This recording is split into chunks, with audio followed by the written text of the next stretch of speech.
Good morning student, जय स्वामीनारायण। आज का सुविचार है आनंद का मूल है संतोष।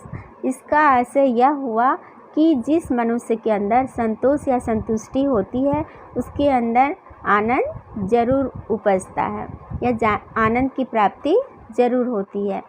आज हम लेसन नंबर उठो दरा के अमर सपूतों का आशय स्पष्ट कीजिए, मैंने आपको समझा दिया था। आज हम पढ़ेंगे स्वाध्याय के प्रश्नोत्तर। निम्नलिखित प्रश्नों के उत्तर लिखिए। पहला प्रश्न है, कवि माहेश्वरी जी धरा के अमर सपूतों से क्या चाहते हैं? आंसर लिखेंगे, सदियों की गुलामी के बाद हमारे देश को स्वतंत्रता मिली है। कवि चाहते हैं कि देश का नवनिर्माण करें, वे लोगों के जीवन में नया उत्साह भरें, नए प्राणों का संचार करें, युग युग के मुरझाए हुए फूलों को नई मुस्कान दे, अर्थात देशवासियों के मन में उत्साह और उमंग भर दें। प्रश्न दूसरा है, कवि नई मुस्कान कहाँ देखना चाहते हैं?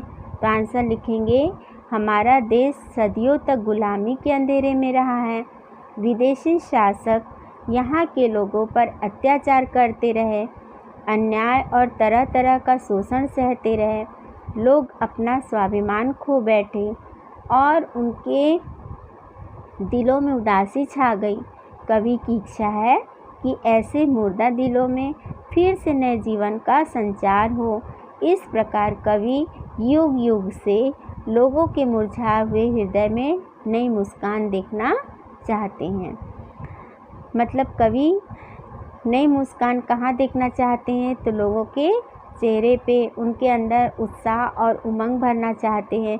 कोई भी व्यक्ति निराश ना हो, अपने जीवन से हताश ना हो, इसलिए वो ऐसे कार्य करने को कह रहे हैं जिससे लोगों में मुस्कान हो, उमंग हो, उत्साह हो। प्रश्न तीसरा है, देश के नवनिर्माण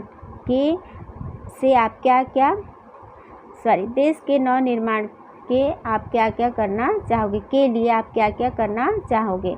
देश के नवनिर्माण का कार्य करना अपना कर्तव्य समझती हूँ या समझता हूँ। समझती हूँ लड़कियाँ लिख सकती हैं, समझता हूँ लड़कों के लिए।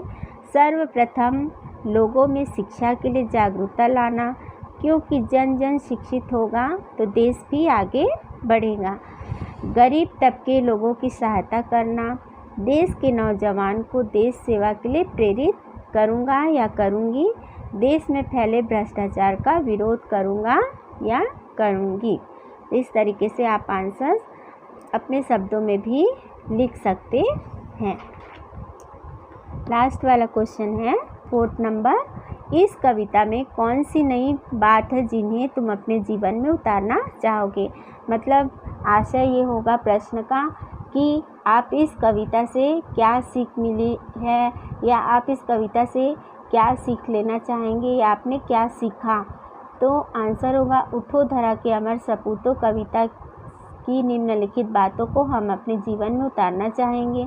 हम अपने देश से प्रेम करेंगे, स्वयं से उठकर देश के लिए सोचेंगे।